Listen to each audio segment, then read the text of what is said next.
Pune pistol, mai pune, mai pune.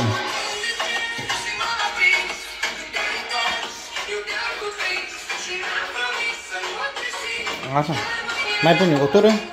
După aia băgăm alți condimente. Așa, cărnița la urmă. Așa, bagă. Barbecue.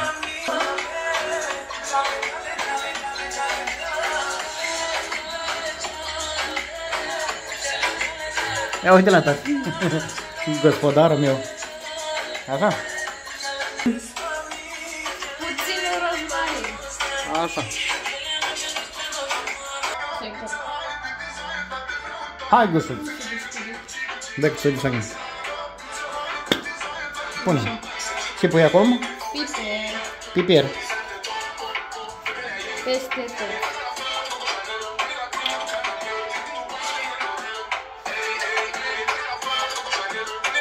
Uite la tati. Flocosule. Puțin boia de ardei iute. Hai. Nu pun mult, încet. Hai! Puțin ulei să puneți. Hai. Acum spălați-vă pe mâini. Astfel. Acum am început.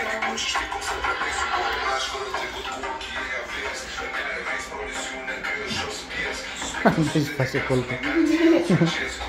Așa, bine, bine. Amici, frământ, frământ.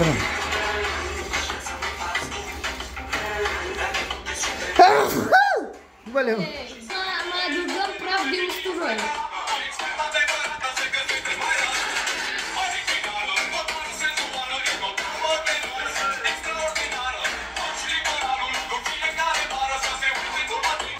Acum amestecăm din nou. Acum așezăm bine în tavă.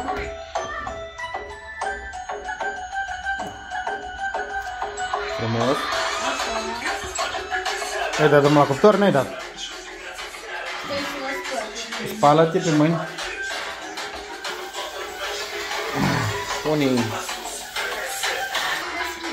ăsta. Și scoatem ăsta, să avem bătrâniță la grătare. Da, dă-l afară.